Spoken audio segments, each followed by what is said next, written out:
So thanks for coming. So today we're going to talk about leadership.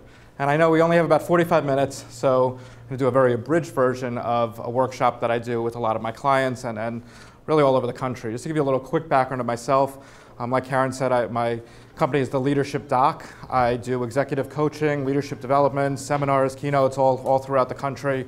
And I also, with my other hat, I'm the Director of Graduate Leadership Programs at Albertus Magnus College in New Haven, Connecticut. So I run the master's degree programs there.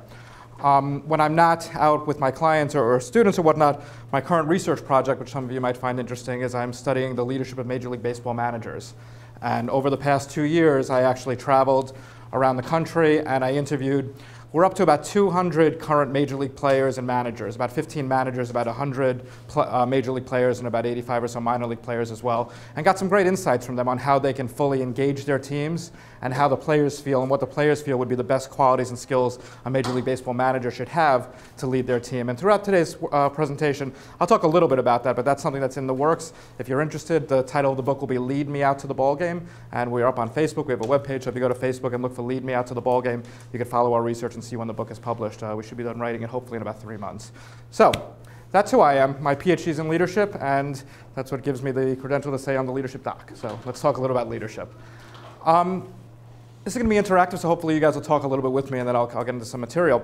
When you hear the word leadership, and I know some of you guys here have gone through leadership, the Valley Leadership Program. I know I've myself gone through the Greater New Haven Chamber of Commerce's leadership program. There's a Bridgeport Regional Business Council leadership program. What does leadership mean to you guys? If you could throw out just a quick definition, what does it mean to be a leader in your industry, in your organization? Anybody? Sorry?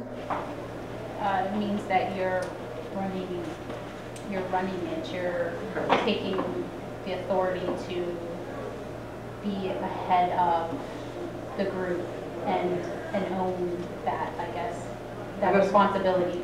And Jen, thank you. That's a great definition to start with. But what I do want to kind of point out is that leadership and management are two very different things. Right? So Jen, what you were describing is what a manager should be doing, right? Is taking ownership of it and leading it and being a supervisor. But leadership isn't something that only our supervisors have to have. Leadership is something that all of our employees should have.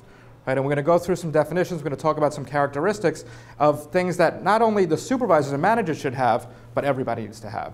Okay, when I think about leadership, I don't care if it says that you're the vice president of the bank on the door. That doesn't make you a leader, but how you act is what makes you a leader.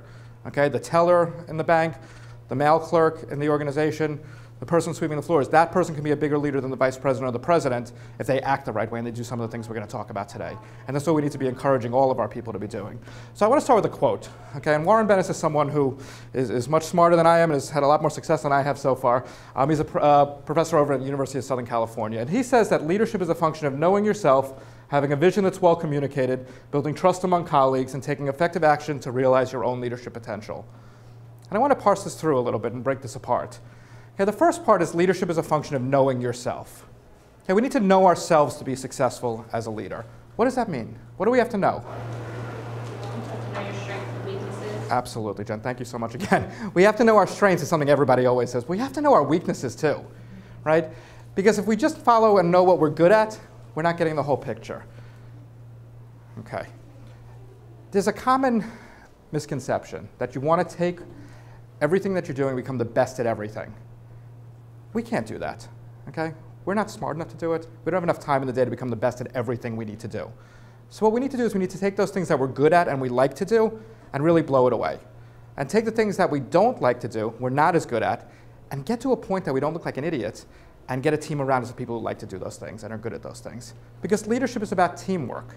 Leadership is about putting together the right people around you who are going to make a difference. You can't do it yourself. We have to have a vision that's well communicated. You could be the smartest person. You can have all these skills and traits we're going to put up on the wall in a little while. If you can't communicate your vision to your people, you're not going to be successful. Okay, and communicate, it doesn't mean you have to be able to stand here and speak eloquently. It means we just have to find a way to communicate it. Again, either with a team, in writing, whatever it is. We need to get our message across. We need to have the vision and get it across. We need to build trust, and we're going to come back to trust later on, because that's a real important characteristic.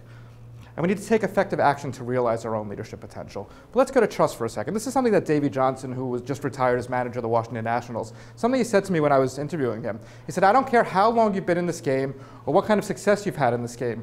Every day you have to gain their trust. Every day you have to gain their respect. This is somebody who was managing for 30 plus years. Yet every day he had to prove himself. Davey had to prove himself to his veteran players, to his rookie players. We all have to prove ourselves to the people who work in the organization, who have the experience, and also to the new people coming in. And we have to find different ways to prove ourselves to each one of them, depending on the relationship that we build. One more quote from a player this time, from Jose Bautista, who's the all-star from the Toronto Blue Jays. For me, having played under 8 or 10 managers in the big leagues already, I think the managers that are more successful and get the most out of their players are the ones that just expect you to be professional, show up on time, play hard, and at the same time let you be the player you have to be in order to make that happen. Treat you like a human being and treat you with respect.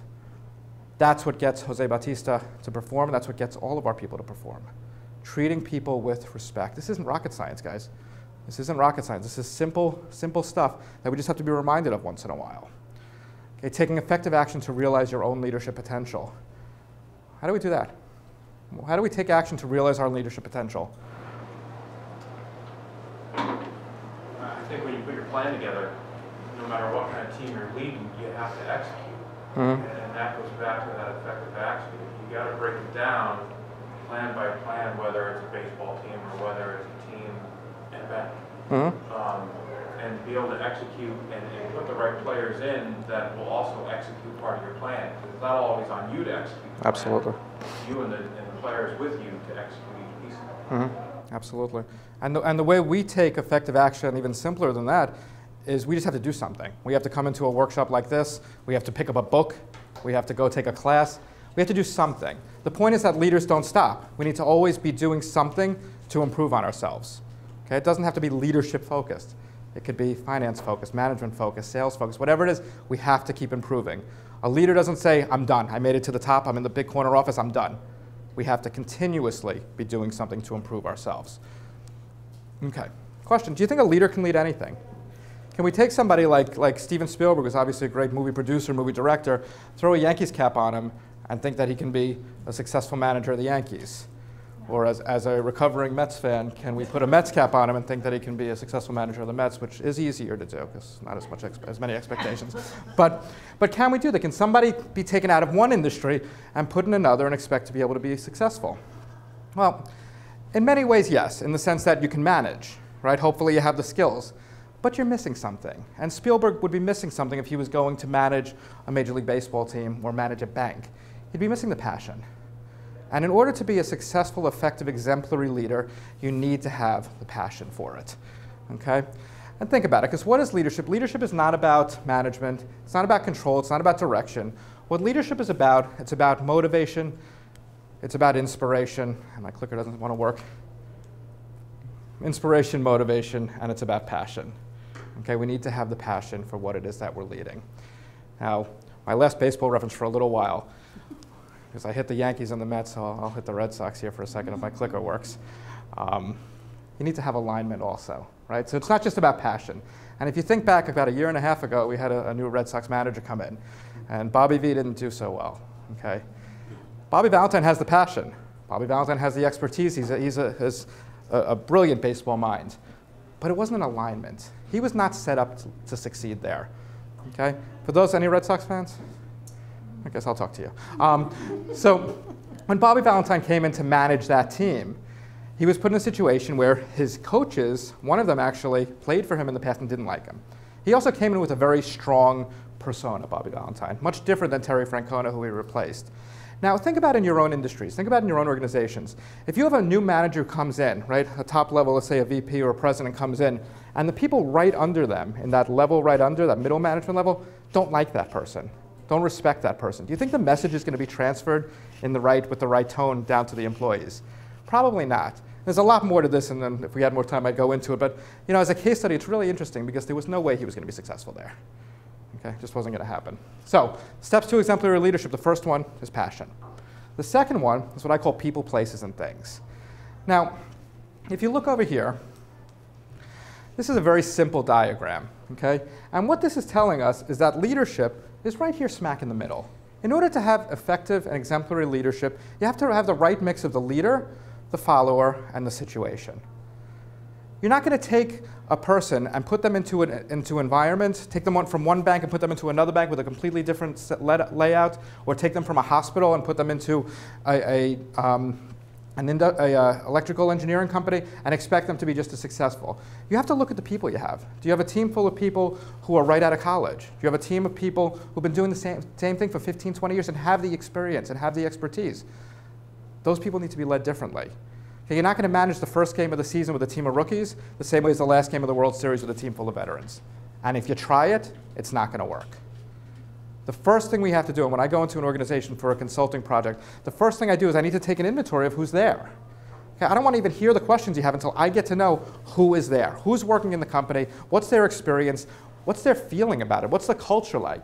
We need to understand that, and any new manager coming into a department, coming into an organization, needs to understand that. Okay, passion, people, places, and things. The next one are leadership traits. And this is where I'm going to get you guys talking a little bit, whether you like it or not.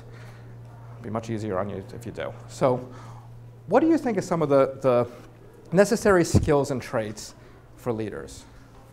I'm just going to go around, just shout out as kind of go around the room a couple of times. Just give me a trait that you think a leader needs. So Karen, we'll start with you and just kind of go around. Confidence. Okay, confidence. And you're probably not going to be able to read this, so it's probably a good idea to listen. Okay. Listening skills. Okay, good. Listening. All right, it's not leading too good. Negotiating. Negotiating. Okay, keep going. Just keep sending them out. Consistency. Okay. Keep going. Communication, good one. Motivational. Good. Organization. Okay. Vision. Vision. Charisma. Oh, that's a good one. And we're going to stop on that for a second. Is charisma a necessary leadership skill? What do you think? It's useful. You have to be able to communicate, right? Charisma definitely helps. But is it necessary? The thing I like to say is it's not absolutely necessary, but it helps a lot.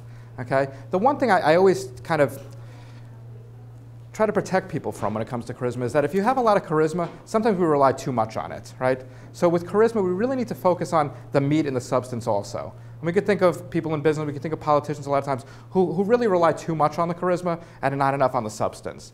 And eventually people are going to see through that. So charisma is great, but we need to make sure we back it up also with the substance. Great. Anything else?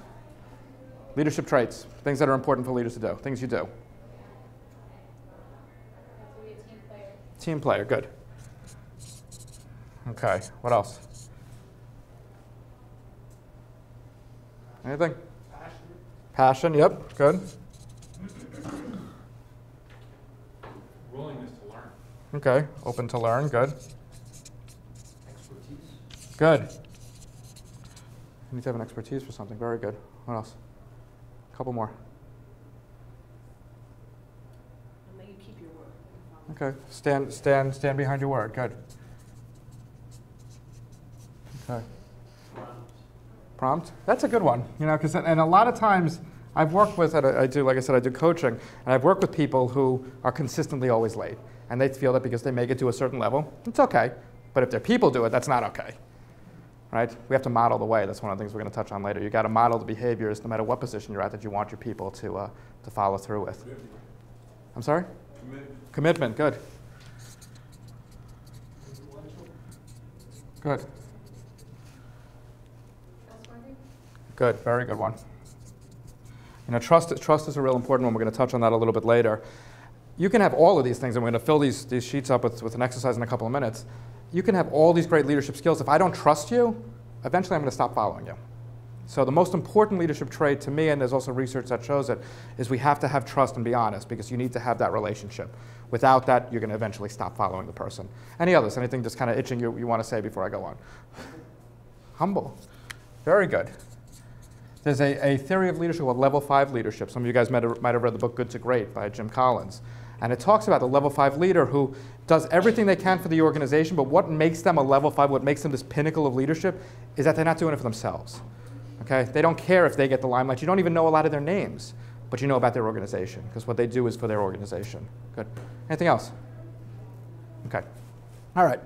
So these are some we came up with, and if we had more time, I would spend more time doing that. Instead, I'll spend the time looking for my clicker.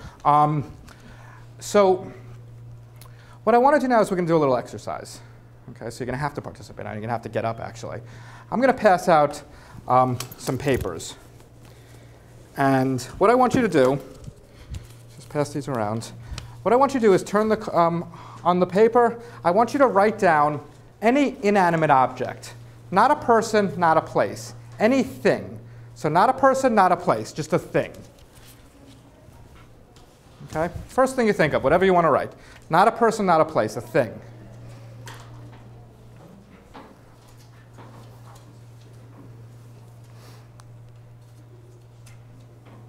Okay? Anything you want. Just as long as it's not a person or place. Okay. So here's what we're going to do. I'm going to ask you to pair up with somebody. So if you have someone next to you, if not, if you can actually just pair up with somebody. You're going to trade cards with that person.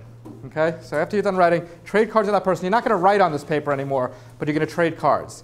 I'm going to give you guys about a minute, 30 seconds each. And in that minute, I want you to describe to the other person how what they wrote relates to leadership. Not what you wrote, how what they wrote relates to leadership. So we're going to trade papers with somebody, so pair up with somebody.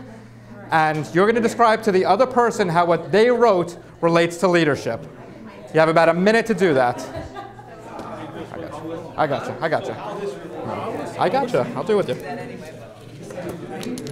Cheap pens. It's going to be too easy for you. That's fine. That's your job. All right. So tell me how a chair relates to leadership. What is that? Chair. Make it neater so someone can read it. A chair relates to leadership because a chair in its form needs to have structure. In leadership, you need to have structure. You need to have a foundation and a backing in order to move forward with any idea, right? You need to execute. Good. And so baseball relates to leadership in the sense that baseball is a team sport, right? So you need to play as a team, you need to work together. Even though you're performing individually, you've got to work together as a team. Also the ball itself, right? The ball is a tool. You need to have tools in a game. Without the baseball in the game, you're not going to be able to do anything. So you need tools in order to be successful. All right. I like it. You've got to tell me more about that. Uh-huh. I want to do this like it. You want to bring me in even. I'm on video. Okay. All right. So now what you're going to do, you're holding the other person's paper. You're not holding your own paper anymore. You're never touching yours again. Find someone else, switch, and do it again. So you're going to have to get up this time. You're holding the other person's paper. Get up and switch with somebody else. I'll trade with you. All right. Okay. You know where I got mine from. Okay. That's a very one. The same place. All right, so go trade with someone else, or you can stand together. That's fine. Okay, so how do you think baseball runs? I would do baseball. Well, I'll follow up on what you said right there, where a lot of it just comes down to having the right click of a manager to work well with the team and communicate well with the team, lead by example. But I think even leadership on the field, where we were saying from practice every day, showing up on time. It can be the guy who's not the best player on a team, but he shows up and he works harder. The Rudy from the movie, the guy who comes and musts his every day to really be a leader. Yep. We can just say the same thing for soccer ball, I guess. And with soccer, I mean, what I was saying before is, the ball itself is a tool, and leaders have to have tools. Without the tools, they're not going to have much of a game. So you need to have some kind of tool in your toolkit also. Okay, good. Different perspective, I like it. All right. Hi. I've been annoying you from outside. Oh, okay. I'd like to just get a nice shot of you. Is it Okay, absolutely. covering the event? Just tell me what you want. I'd like you. Okay. Okay. Okay.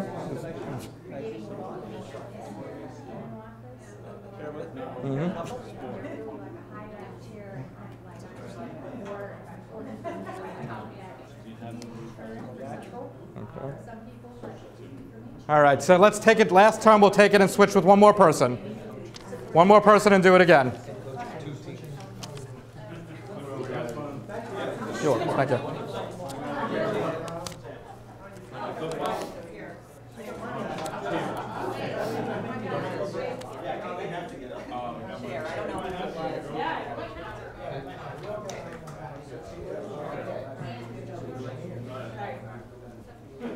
We're all matched up, but we wound up with our own. That's not supposed to happen. All right,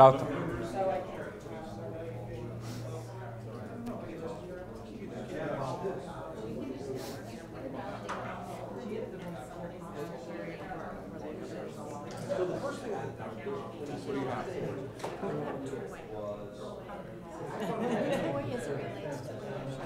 I think there needs to be a place for some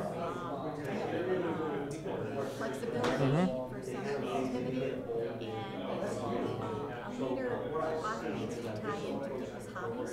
So if you're talking about toys, it could be playing golf, it could be baseball. I mean, I think there's a way to communicate with people based on their toys.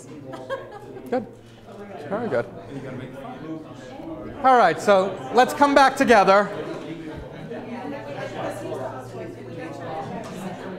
All right, so let's come back together as a group. If we had more time, and this was a larger group, I would actually have this go on another 10, probably 10 minutes or so. I've done this exercise with groups of up to 50, 100 people, and we keep trading cards. So now what I want to do is I want to go around and tell me what's an interesting thing that you had. What's one of the interesting items that somebody had? What's an interesting item? Yes? Someone gave me a piece of paper and said toy. Okay, a toy. How does a toy relate to leadership? What were you saying? I was saying that often people can connect and be more communicative if they know someone's hobbies or what they play with, whether in toys could be, golf clubs, baseball, whatever. But creating an atmosphere of communication around people's toys, I think, shows that you're interested in them and creates an understanding. So it's a good thing, and we need to have fun. Good. So leaders need to have fun also. Okay. What else? What's another interesting item? I saw chair. How does a chair relate to leadership? I have chair. So chair, there's different parts of the organization that have to hold themselves up in order to create a strong foundation for the organization to be successful. So if each leg of that chair isn't working with the others. Good. And what does a chair offer to people? Support. Right? Leaders need to support their people. Good. What else? What else was an interesting item? Backpack. Backpack. Okay. So how does a backpack relate to leadership? Personal. It's organizational. It allows you to do multiple things. Helps you to carry things, right? You need to go on a trek as a leader. You always have a lot of stuff you need to carry. You always have a lot of things, whether figuratively or literally, things you need to help move forward. Good. What about car? How does a car relate to leadership? Keeps you moving in a direction, right? What does a car do? It takes you from point A to point B. What does a leader do? It takes you from point A to point B. Sometimes a leader has to step on the gas and go fast, but a leader has to know when to pull off, right? To pull off on the gas and slow down a little bit. Okay? What about a tree? How does a tree relate to leadership? Growing. Leaders have to grow and continue to grow, right? Leaders have to be firm in their values. The trunk is firm. They also can sway those sometimes, but they stay firm in their values. Right? You have to stay firm in what you believe in. What does a tree offer to people? Protection, shade. Leaders have to offer protection and shade to their people. Oxygen, nourishment. Leaders have to nourish their people. Okay, we can go on and on with all of these, and if I had better handwriting or someone to help me, I would have had somebody writing this all neatly. But you'd see that the list that we just came up with real quick, as we are on a time schedule here, is much different than the list we came up before. Okay? Before we had confidence, listening, negotiation, consistency, communication, motivational, trust, commitment, all this other stuff. Now we came up with a much different list. But also very, very important things that leaders do that oftentimes we don't think about right off the top of our head. We don't think about how it's important to have fun with our people, how it's so important for a leader to support their people, right, and to be flexible but yet firm. These are all things we need to be thinking about all the time to be successful. Okay, so as Carnegie said, you never achieve success unless you like what you're doing. And that's something that's very important, that we have to like what we're doing, like we were talking about with the toys and other things. What do you think is the most important leadership trait? We touched on a lot of them already. What's the most important one? Trust. You were listening before. Okay. Right? You need to be able to trust people. If you can't trust people, you're not going to be successful. If they can't trust you, you're not going to be successful. So how do we get our people to trust us? How do we develop those relationships? Here are some of the ways that we do that. Okay? We have certain skills. Believe it or not, it is a new battery. All right, so how do we display how do a person become an exemplary leader? I get a new clicker. That's what they do. All right. So these are the things that I think are most important. We model the way. Okay?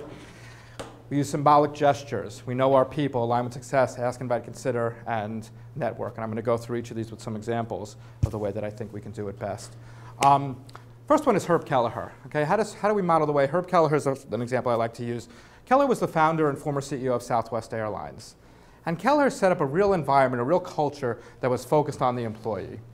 One of the things that Kelleher did is when we used to go on his flights, he would tell the flight attendant to sit down or a flight attendant to sit down, and he would serve the peanuts and coffee and whatever else they serve on Southwest. If that's all that he did, it wouldn't be enough. Okay, that's just one thing. That's modeling the way for one person, for a few people, they tell stories. But he created a whole environment like that, where the vice presidents would go work on the floor. Okay, the managers would go help set up the planes for takeoff. Okay, they would work the counters and everything else. That's an employee-centered workforce, and that's a workforce that employees want to be in.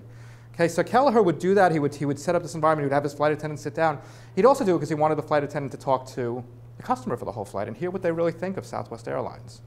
Okay, so that's one way. As Ronald Reagan says, the greatest leader isn't necessarily the one who does the greatest things. He's the one who gets other people to do the greatest things. And that's what we're here for, right? We all have certain leadership skills in us. We just want to learn to develop them and cultivate them more to be even more successful at what we do. Because we all have them. Another example. Look, we never want our top performers to leave our organizations. We want to keep them there.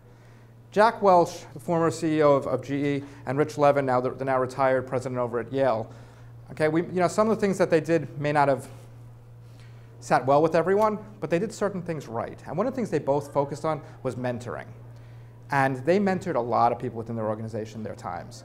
And again, we don't want our top people to leave, but we have to take a little pride if our people leave to lead other organizations. This is just a snapshot of some of the CEOs, some of the people who left GE and left Yale to take on leadership roles in other places.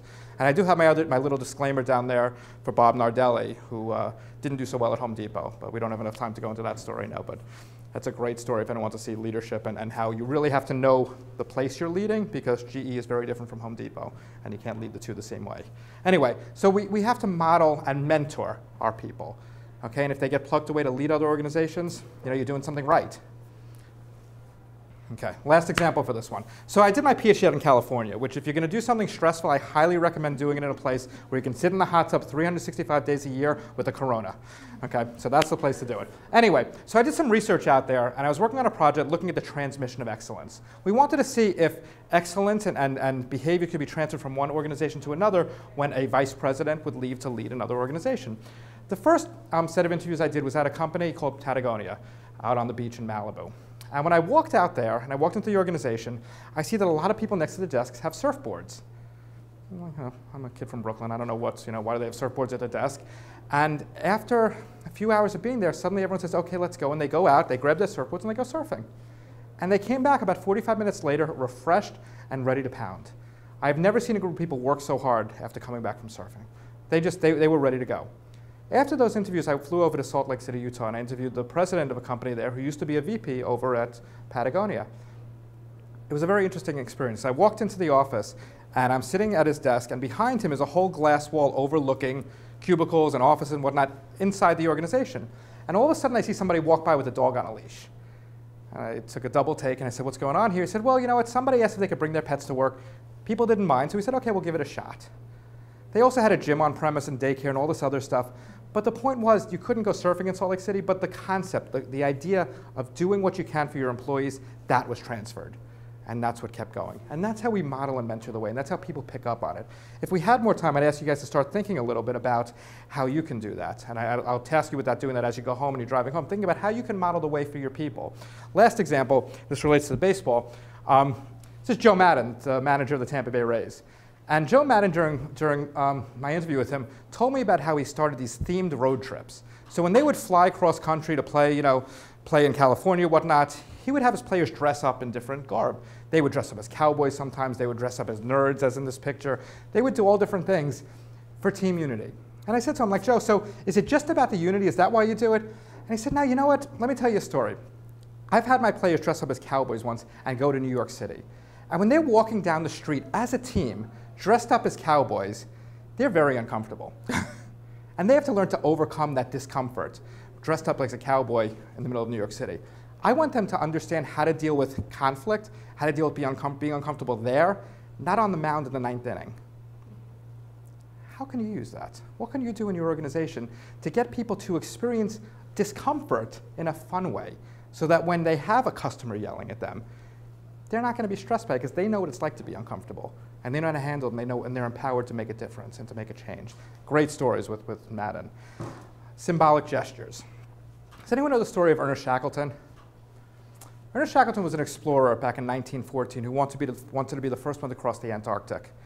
He took a group of 28 people and didn't go so well. After a couple of months, their boat got stuck on the ice. They had to live on the boat. A couple of months after that, the boat started getting eaten by the ice. They had to leave the boat. They had to leave their ship.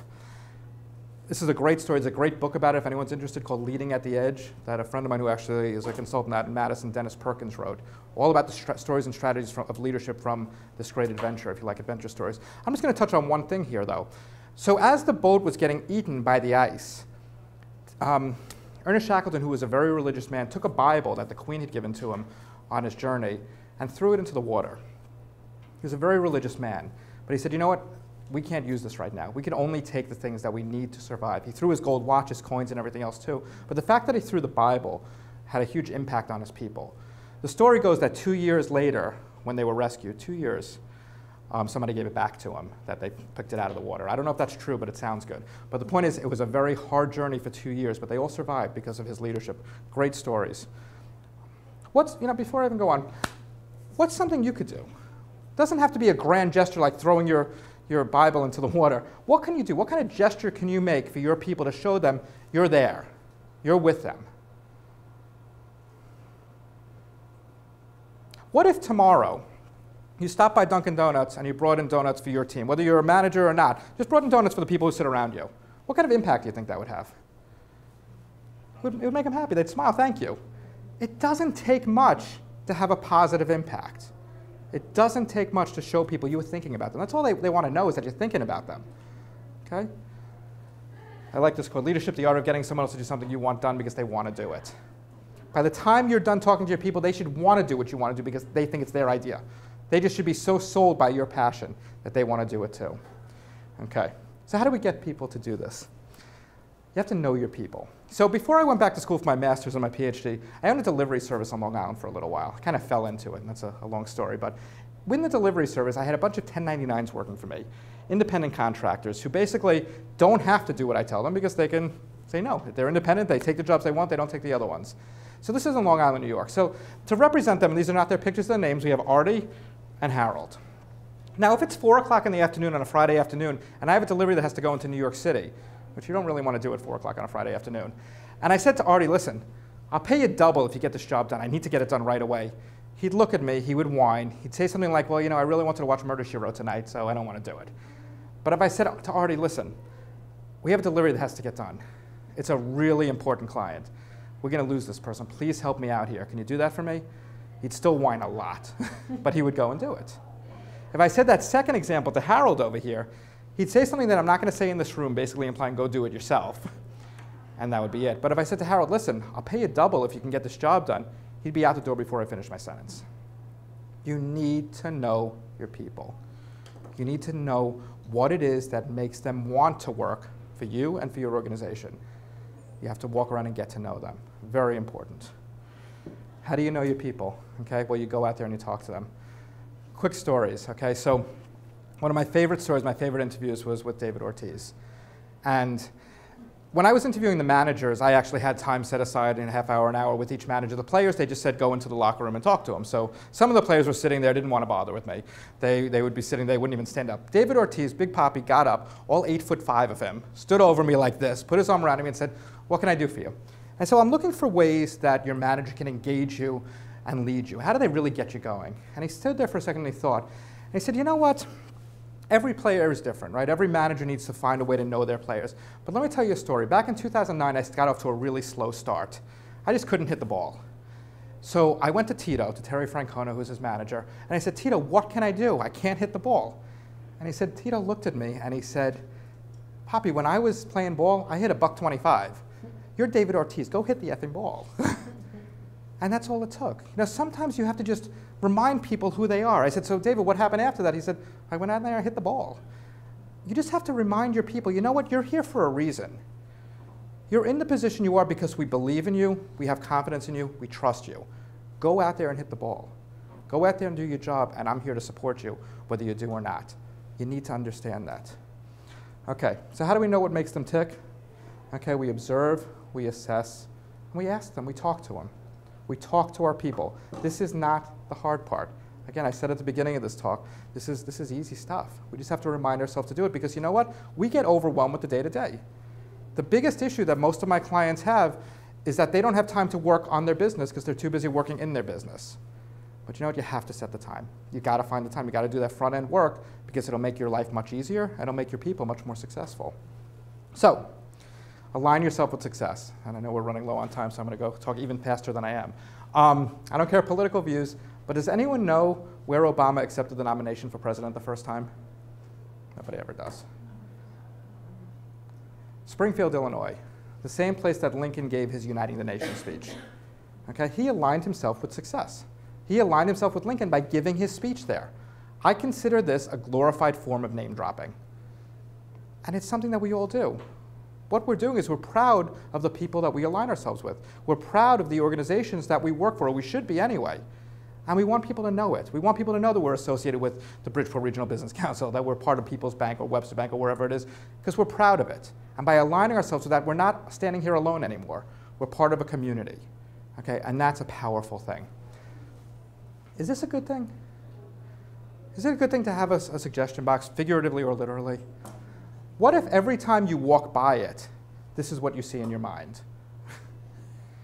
It's like a knife digging into you when somebody's asking you for your suggestions and they don't pay attention to them. I had a client a while back who was very proud of himself that he's like, you know what, at the end of every email now I ask people for their ideas. I'm really getting it. I said, that's great. I was so excited for him.